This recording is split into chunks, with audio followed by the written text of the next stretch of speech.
있어야 한다. 약간의 변화라고 저는 받아들입니다. 韓国側であります。韓国政府は三権分立や使用権の独立を主張しますけれども、いずれも韓国国内の問題であり、国際法上の義務違反を正当化する理由には当たりません。そのようなことが起こった場合は、日韓関係はさらに深刻な状態になる、環境音波長官にも明確に私の方から伝えてあります。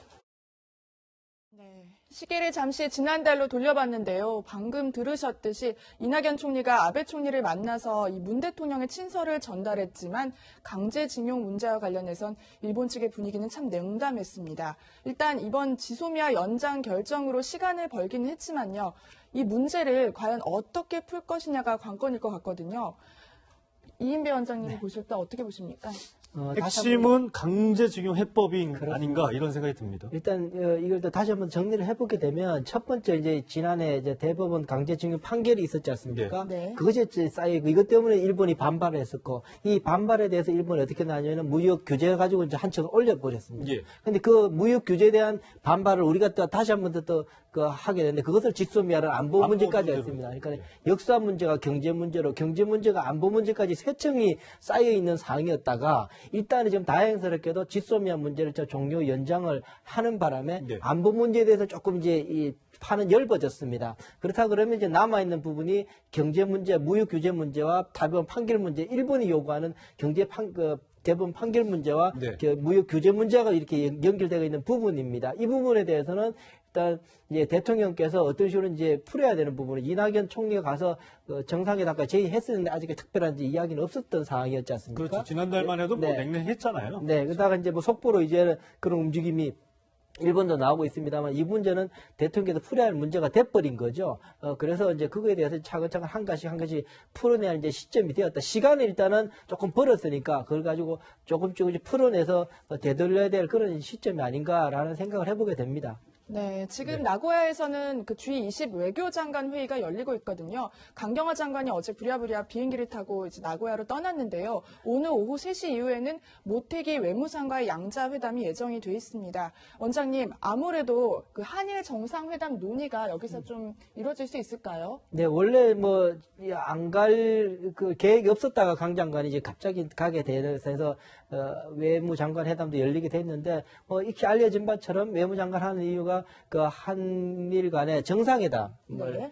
이미 벌써 제안한 바도 있었고 예. 잠깐 태국에 잠깐 복귀도 했었지만 한국에서는 우리는 환담이라고 이야기했지만 일본에서 조우라고 표현할 정도로 조금 예. 그 무게감을 일본에서는 안 뒀던 부분이라서 이제 공식적인 절차를 통해서 정상회담을 해야 되는 상황이고 정상회담을 통해서 이 문제를 풀어야 되는데 여전히 앞서 제가 말씀드린 제 고민은 또 그렇습니다. 여전히 말씀드린 것처럼 우리 대통령께서 이 문제에 대해 지소미아 문제 그리고 이게 일본의 무역 규제 문제를 너무 큰 단어로 지금 성격 규정을 해버린 거예요. 네. 우리 대한민국의 자존심의 문제, 역사에 대한 문제까지 다 크게 너무 건드려 놓은 상황이기 때문에 과연 우리 대통령이 어느 정도 선에서 이것을 타협의 여지를 만들 것인지 그게 저는 늘 계속 걱정이 됐거든요. 너무 테러 없이 지금 가고 있다라는 부분이 있어서 정상회담이 어떠한 지혜를 만들어낼지 뭐 저보다 더 똑똑하신 분들이 지금 뭐 정책을 만지고 있을 거라고 저는 믿고 있으니까 네.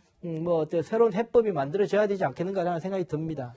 네. 사실 뭐 징용 배상 문제, 역사적인 문제로 이 지소미아까지 연결이 됐던 게 사실상 그렇게 볼 수밖에 없는 상황인데 그래서 어떻게 이 징용 배상 문제를 해결해야 하느냐 나왔던 게 문희상 국회의장이 중재안이 있었잖아요. 이 얘기가 다시 좀 거론이 되는 것 같습니다. 이현정 의원. 네. 그러니까 어떤 면에서 보면 사실은 대법원 판결 문제가 있었잖아요. 네. 근데 그 대법원 판결에서 이제 파기환송돼서 다시 이제 된 과정들. 그 다음에 이게 이제 현 정부 들어서 이거를 사법적폐라고 재판거래라고 해서 이제 양승태 전 대법원장을 지금 구속시키는 상황이 돼버렸죠. 그러니까 뭐냐면 그리고 또 위안부 협상에 대해서 이제 파기선언을 해버렸고요.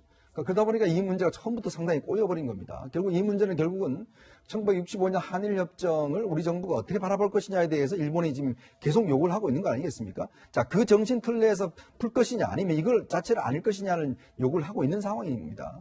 사실 한일 관계는요, 정말 얼음판을 걷는 것과 똑같습니다. 좀 어떤 면에서 보면 이게 뭐 민족의 자존심으로 이야기하면 영원히 풀릴 수 없는 문제죠.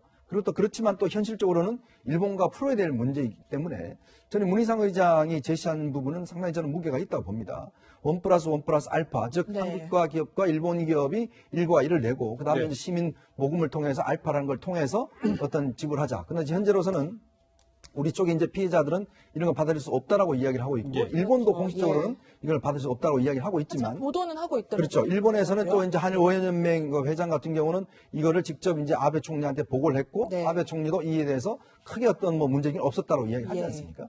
뭐냐면 결국 이제 이런 해법들이 사실은 한일 양국의 어떤 정치인들이 사실은 내줘야 되는 문제거든요. 저는 그래서 문희상 의장이 굉장히 용기 있게 냈다고 봅니다. 그러니까 문 의장이 개인적인 저는 의견은 아니라고 봐요. 어떤 면에서 보면 정부와 저는 좀 역할 분담을 하고 있는 게 아닌가라는 그런 추정도 해보거든요. 그러면서 본다면 아마 이제 이 지금 한일 정상회담이 어느 정도 물밑에서 이야기되고 있다는 것은 아마 이런 등등의 안으로 양국이 조금의 어떤 간극을 좁혀가고 있는 게 아닌가 뭐 그런 어떤 긍정적인 좀 예측을 하고 싶습니다.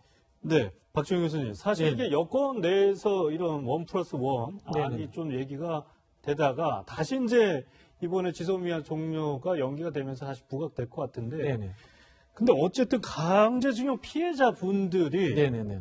동의를 해야 되는 게 전제가 돼야 되는 거잖아요. 그렇지 않으면 과거 네네. 적폐 정부라고 하는 지난 정부하고의 네네네. 판단하고 네네. 지금 문재인 정부하고 뭐가 다르다, 뭐가 다르냐 이런 평가가 나올 수도 있는 거 아니에요? 어쨌든 뭐 국내에서 사법적 판단이 나왔기 때문에 이 국내법적으로는 이것에 대해서 존중을 하면서 진행이 돼야 되는 거고요. 근데 일본 정부와 일본 국민을 상대하는 측면에서는 또 다른 방식이 존재하기 때문에 이것들은 우리가 외교적 측면에서 우리 국민들을 또 여기 징용자들을 설득하는 과정이 필요합니다. 네. 이 문희상 의장이 1+1+ 알파라고 이야기를 했는데요. 제가 봤을 때 이것은 돈의 문제가 아닙니다. 돈의 문제가 아니고 뭔가 하면은 일본 국민들이 이 부분에 대해서 사과할 의지가 있다는 것에 대해서 국민적 공감대가 형성이 되는가. 또 플러스해서 일본 정부가 아니더라도 일본의 의회 정당 차원의 수준에서라도 이런 것들에 대해서 적절한 수준에 사과할 수 있는 준비가 되어 있는가. 이런 것들까지 우리가 좀 들여다보면서 냉정하게 접근해야 될 필요가 있다. 이렇게 생각이 듭니다. 이인배 원장께서는 1+1 플러스 알파? 네. 이 안은 어떻게 평가하십니까? 일단 문 의장님이 이번에 내놓은 안을 가만히 찬찬히 들여다 보니까는요. 첫 번째 가장 논쟁이 됐던 세 가지가 지금 해결책이 조금씩 보이는 게 네. 뭐냐면은 첫 번째 우리로서는 이것을 그 배상금이라는 건 뭐냐면 그 전쟁 이후에 성전국이 패전국에서 받는 게 배상금이거든요.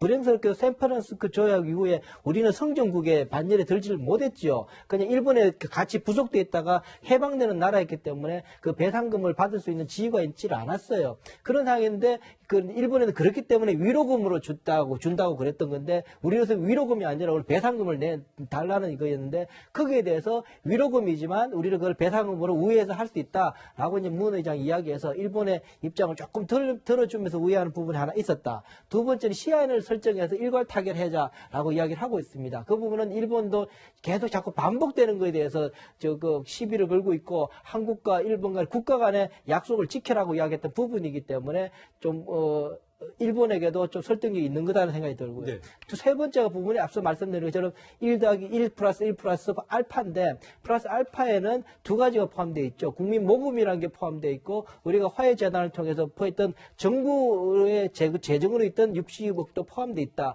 이 말은 무슨 말이냐면은 우리 정부의 역할과 국민의 역할 같이 담는 거다. 이렇게 봤을 경우에는 한국과 일본 간에 좀 접점이 될 만한 어딘가가 위치될 수가 있다라는 측면에서는 조금 무게감 있게 저도 받아들여지는 부분입니다. 네, 사실 다음 달 하순이죠. 하순에 이제 한일 정상회담이 구체적으로 진행이 되면 이런 안들이 논의되지 않을까. 문재인 대통령이 과연 어떤 안을 들고 가서 아베 총리를 설득할지 그런 것들이 관심이 커지고 있는 상황인 것 같습니다. 어쨌든 이 어음이 부도나지 않게 더 현찰보다 큰 대가를 가져오는 결과가 나왔으면 좋겠습니다. 이인배 협력안보연구원장과는 여기서 인사 나누도록 하겠습니다. 감사합니다. 네, 고맙습니다.